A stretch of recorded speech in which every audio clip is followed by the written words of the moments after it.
Hey, it's Jared with State of Tech, and I wanted to talk to you today about the Samsung Gear S2. Now, this watch has been out for a little while, but more recently, the version that can connect to its own data network has came out, and that is what made me really interested in the device. Now, I've had a lot of smartwatches. I've had a Sony smartwatch, a Motorola, Apple, like lots of different smart wearables, and most of them end up being kind of novelty. I like them at first and then it wears off. I'm not too excited about them after a while because they don't really add a lot of value to my life aside from more notifications interrupting me throughout the day, which to me is not super exciting. So when this device came out and AT&T announced that you were going to be able to connect it to its own account, and this watch can pretty much operate, accept phone calls, text messages, and all that stuff on its own, I got pretty excited. So I decided to go and buy one. Even though I have a business account and the number sync, I think is what it's called, technology is not available for AT&T business accounts yet, I still decided to go for it because I found out that it was going to need its own number still. It's just the number sync technology allows you to forward your number from a device to another device. So being that this had to have its own number and I had a number available, I thought, why not? Because I could always just turn on call forwarding on my phone and have it forward calls to my watch, and then I don't have to take my phone everywhere with me. That was the appealing thing for me. So let me talk about the watch itself, because that's a cool feature, being able to not necessarily have to take your phone. But is this a replacement for the phone? Can you actually use this watch and not have a phone on you and not end up being frustrated because you just have a watch and you don't have your phone? So let's talk about the watch and everything first, and then we'll get into some of the features, some of the things I like, some of the things I dislike. So the watch came in this nice little case here. It has a nice little charger, which you can magnetically slip the watch right into. The watch has a beautiful face when laying on its side. It works really nice on your nightstand or your desk, wherever you are going to put it to charge. And what's really nice about it is that the watch gets 2 days of battery life. I've been able to get 2 days of battery life, even though I've been taking calls on it and stuff like that. 2 days of battery life out of this watch, which has been pretty fantastic. Included in here is also a small strap. So you have both a large and a small strap. So if you have smaller wrists, you could simply swap out the strap for the smaller watch straps. Really cool that they did that. And then of course there's the charging dock instructions and all that good stuff. The SIM card is actually built in. There's no removable SIM or anything like that. That helps maintain the watch's waterproof feature. You can take this watch swimming with you. It's waterproof, so you're not going to have a problem there. I haven't really tested that yet because I don't really like wearing things while I'm swimming in the swimming pool or whatever. Who knows how it will hold up to chlorination and stuff like that. But it can get wet and it won't be a problem. Some of the things that I really like about this watch is its beautiful display. It has a very high pixel dense display and it's just beautiful. You typically have it set to off so that the screen is just dark and I don't have anything, because you can rotate the device towards you and the screen's going to come on. And it's always very responsive. I never have a problem with the watch not coming on. So I would rather have extended battery life over having just the arm there so that I can see what time it is from any angle. So this watch is really responsive. It has lots of different watch faces, and what I like about Samsung is that those watch faces are customizable. The majority of the watch faces that come built in as pre-installed, you can change out different things on the watch face. I think those are called complications, which is kind of a weird name for it because they're actually useful. So they're not really it's not a complication. I don't understand. Anyways, so I have mine set up with the heart rate monitor and my step count and then a normal watch face. One of the downfalls of this device is that it uses the Samsung store, and because it is running on Samsung's own Tizen operating system, you can't go and use Google, Google wearables, Google Wear stuff on this device. So lot less applications, a lot less watch faces available. There just isn't a whole lot available for it. But if you're not the kind of person that's going to go and install 20 apps on your watch, then it doesn't really matter. All of the watches that I've had before, I haven't really installed many apps on. And when I did try to install apps on them, they weren't super useful or consistent, so I didn't end up using them anyways. So on this watch, I basically have installed the Yelp application, and then I've relied on my phone to send notifications. For example, using the Swarm app, I'll get a notification on my watch that says, do you want to check into this location? I'll tap, and then I'm ready to go.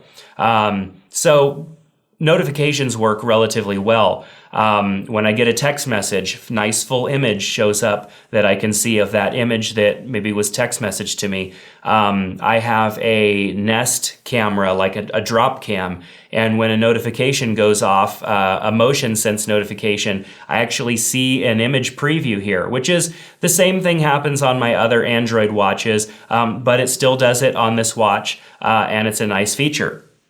The killer feature for me is the rotating bezel that actually allows you to operate the watch without touching the watch. One of the problems that I've had with every watch, including the iPhone or the Apple Watch, is that a lot of the things that you have to do are swipe features. Even though the Apple Watch has the crown on the side that you can rotate, there are a lot of swipe gesture type features that you have to perform on that device, and especially with Android Wear. So with this rotating bezel on here, I'm actually able to rotate through kind of apps that are set on the main screen. For example, I have my steps, I have weather, the calendar, I can play music, my heart rate monitor, and then you can also add more as well.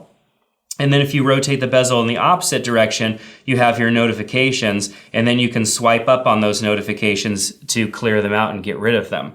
The top button here is your back button. The bottom button always takes you, either takes you back to your home clock face, or it'll take you to kind of your apps previous where you were with your apps, so that you can scroll through those. I have it set so that if I double tap on the home button, it takes me to my phone app and it shows me my most recent calls, and then I can also start a phone call there. So what's really nice about this device besides that is just how easy it is to use and how much you don't have to think about using this device. A lot of my other Android Wear devices, if I want to do anything with them, I'm spending a lot of time scrolling through menus, navigate, I'm scrolling left, I'm scrolling up, I'm tapping, a lot of different things that you have to do. Whereas on this device, you're just simply rotating. I can tap on apps and then I can just rotate through to whatever app I would like and select that app. It's a little bit faster in my opinion and a little bit cleaner of an interface. Just like on Android Wear, you can tap and hold on the watch face and you can choose between different watch faces. This device doesn't do away with tap and swipe. You can still tap and swipe all you want. You just also have the rotating bezel around the outside of the watch to supplement that. So here's a couple of things that I've found a little bit frustrating about this device. The first thing is just the lack of app support. There are not a lot of apps. Being that this is a newer device, I mean, a lot of developers haven't gone out and decided to build an app for this device. There's only a few. There just isn't a whole lot that you can do to customize this device and actually make it replace your phone.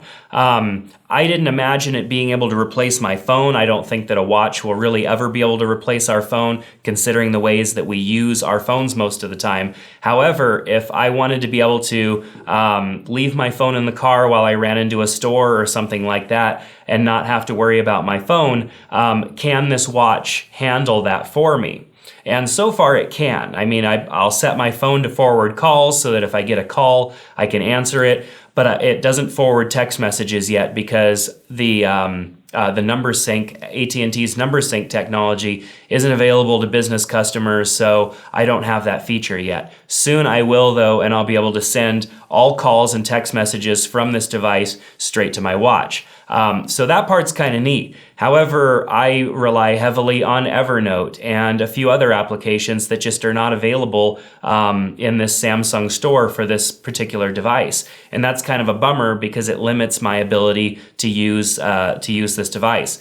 One of the other things, when you set this up for the first time on your Android device, there's like 3 or 4 different applications that you're gonna have to install. And then if you want it to track your steps and all of that stuff, you're gonna have to install a few more applications. So there's a lot of applications that you have to download, install, and set up and go through to make this actually work with your device. Now, it wasn't too challenging of a process to go through that. It was very automated and it was very simple. However, I don't like having a ton of applications running on my phone just for the sake of a watch when Android Wear only took 1, even though on iPhone that only took 1 app as well. So kind of a bummer there, but needless to say, I've gotten over it because I like the S Fit application, Samsung's Fit application, which doesn't talk to Google Fit, unfortunately. So when I'm using this device, as opposed to one of my Android Wear devices, I'm not actually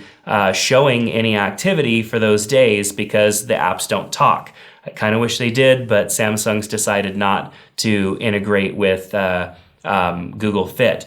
So aside from that, I've liked this device the most because it is priced relatively well. It's $249 for, I believe, the Wi-Fi version. I think you can get the AT&T version for $349, and then of course I think you can get the AT&T version for $49.99 if you do a 2-year contract or a Next plan or something like that. You can get it pretty cheap. And for me, as soon as the number sync functionality comes, it's going to become a much more useful device.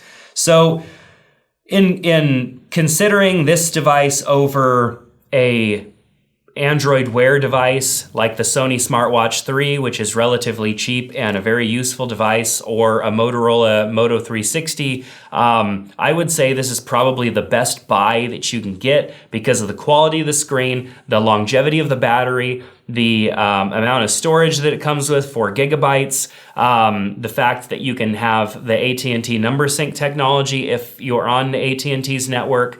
I'm sure other networks will come soon with that functionality.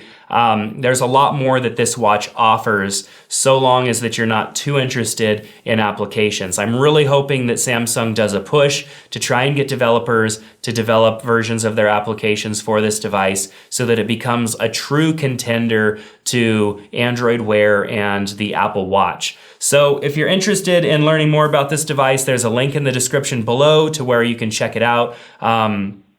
I think it's a fantastic device. It really made me almost want to go back and get a Samsung phone as well, so that I had a little bit more kind of continuity between my device. Even Samsung themselves says that this watch will work a little bit better with a Samsung device. I'm sure setup would have been much easier, but nonetheless, I've really been enjoying this Samsung Gear 2, and I'm glad that I bought it. I'll be hanging on to it for a while. So thanks for checking out this video. Link to this product is in the description below. Please subscribe to our channel if you're interested in stuff like this. We talk about tech all the time, whether it be technology, apps, or cameras, anything like that. So we'd love for you to stick around and join us on future videos. Thanks again, and we'll see you next time on State of Tech.